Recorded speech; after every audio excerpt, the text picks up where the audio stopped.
Bom dia, temos caminhado na Epístola de Paulo aos Gálatas e em toda a carta ele tem falado sobre liberdade, sobre não voltar à escravidão, porque os judaizantes estavam se filtrando nas igrejas da Galácia e Paulo tem alertado a igreja que não é mais necessário cumprir os rudimentos da lei para alcançar a salvação. E os judaizantes estão ensinando que sim, que é necessário cumprir todos os rudimentos da lei para que eles alcancem a salvação. Então, ontem nós falamos que eles estavam sendo ensinados que era muito pouco a fé em Cristo Jesus para a salvação. E Paulo estava dizendo que não, a salvação era necessário, que a fé era a única coisa necessária para a salvação em Cristo Jesus. E hoje ele vai falar mais uma vez sobre a liberdade em Cristo Jesus. Olha só. Para a liberdade foi que Cristo nos libertou. Permanecei, pois, firmes e não vos submetais de novo a jugo da escravidão. Eu, Paulo, vos digo que se vos deixar de circuncidar, Cristo de nada vos aproveitará. De novo testifico a todo homem que se deixa circuncidar, que está obrigado a guardar toda a lei. Amado e amada. Paulo diz assim: Eu, Paulo, vos digo que se você deixar de circuncidar, Cristo de nada vos aproveitará. Ou seja, então o sacrifício de Cristo foi em vão. Porque em Cristo foi cumprida toda a lei. Se vos deixar de circuncidar, o sacrifício de Cristo não adiantou para nada para você. Tudo aquilo que Cristo fez e realizou na cruz não serviu para nada.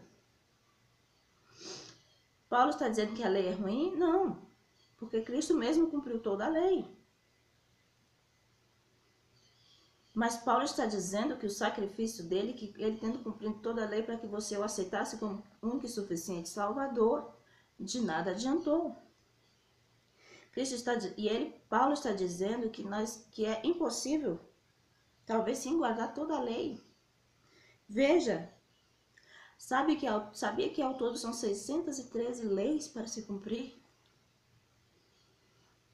E se você fizer 612 e não fizer a 613, você errou, você não serve, você não é perfeito. Se houver 400 leis e você não cumprir a última, você não é perfeito. Porque tem que ser perfeito, irmão. Para seguir a lei, você tem que ser perfeito. E sabendo disso, Cristo veio e cumpriu toda a lei, para que abundasse, superabundasse a graça. De Cristo desligaste, vós que procurais justificar-vos na lei, da graça decaíste. É isso que quer dizer que da graça decaíste. Porque não há como sermos perfeitos, irmãos, cumprindo a lei, porque ninguém consegue cumprir toda a lei.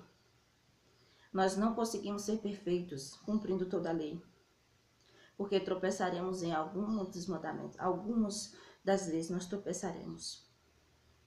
Sendo elas 613, não conseguiremos cumprir cada uma delas.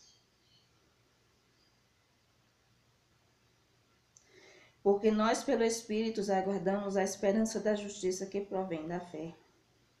Porque em Cristo Jesus nem a circuncisão, nem a incircuncisão tem valor algum, mas a fé que atua pelo amor. Irmãos, nós vivemos pela fé. A palavra do Senhor diz que o justo viverá pela fé. O que nós estudamos aqui?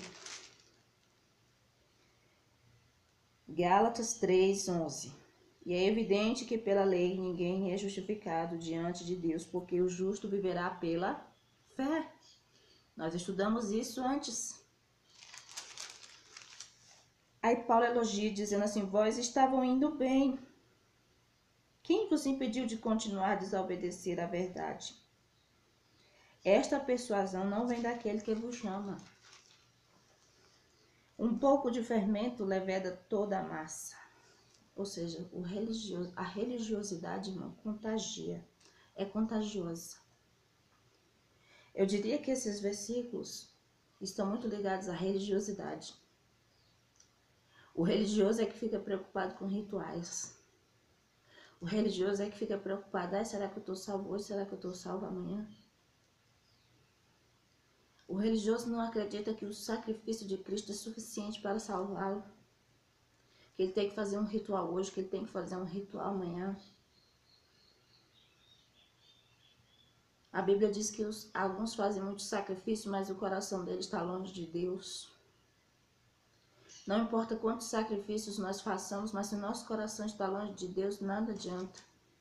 Não importa quantos congressos nós façamos, mas se o nosso coração está longe de Deus, para nada adianta.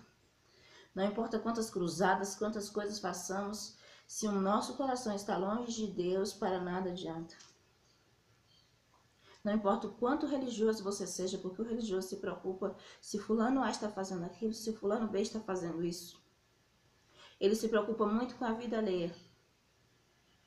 Mas a sua, daquilo que você está fazendo, daquilo que você é realmente, daquilo que ninguém vê quando você está sozinho, aquele que realmente você é quando ninguém está olhando, esse que interessa para Deus. Sabe aqueles sites que você visita quando ninguém está olhando?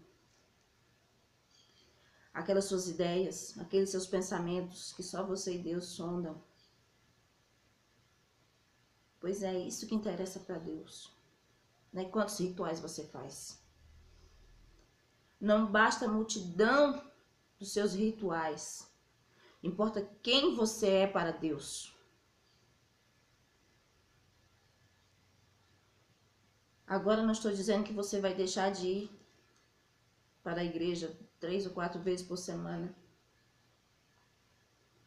Lembra-se de quando subiu ao monte o fariseu, se eu não estou enganada, e o publicano. Aqueles dois que subiram ao monte para orar. Eu sou isso, eu sou aquilo, eu dou esmola, eu faço isso, eu faço aquilo. E o outro diz assim, Senhor, não me atrevo nem ser propício a mim, pecador. Eu sou péssimo para contar histórias, mas o resumo é isso. Esse deve ser justificado. Mas o outro, o que adianta a multidão dos nossos sacrifícios, da nossa religiosidade, se o nosso coração está longe de Deus? Confio de vós no Senhor, que não alimentareis nenhum outro sentimento, mas aquele que vos perturba, seja ele quem for, sofrerá condenação.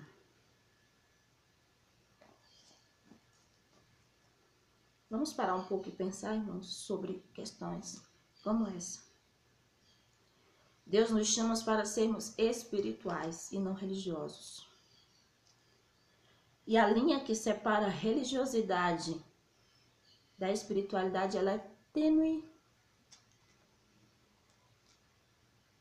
Algumas pessoas leem a palavra não porque gostam da palavra, mas porque alguém disse que ela tem que ler a palavra. Procure orar a Deus e dizer assim, Senhor, ajuda-me a ter prazer em ler a tua palavra. E não porque o pastor ou a irmã Francileide ou o pregador tal e o pregador X disse que tenho que ler a palavra.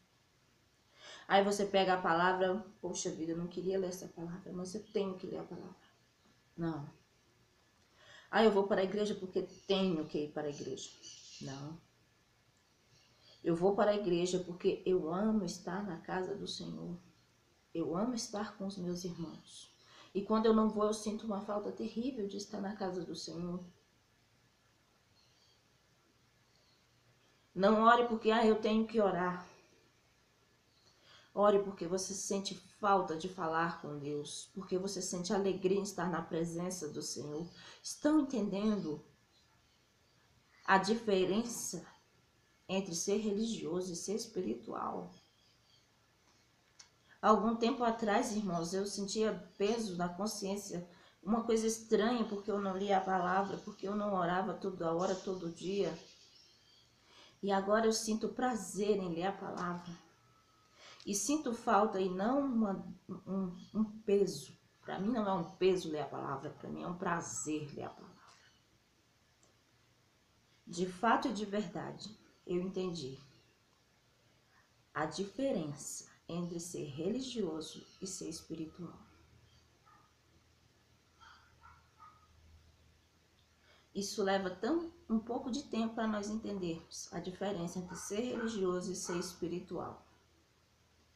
Tempo e oração. Tempo e meditação. Cada vez que você for pegar a sua Bíblia para ler, para meditar, peça ao Senhor que você tenha prazer. Cada vez que você for orar, diga: Senhor, eu quero ter prazer na tua presença. Eu quero gostar, eu quero amar, falar contigo. Como é bom estar na presença do Senhor. Amém? Que a partir de hoje nossas orações, nossos momentos com Deus, nosso viver com Deus, seja mais que religião, seja espiritualidade. Nós não somos mais escravos, nós somos livres. Livres para adorar, livres para amar. Nós somos livres para servir a Deus. Nós não servimos mais um Deus, não servimos mais às leis, nós somos salvos pela graça. Amém? Deus abençoe.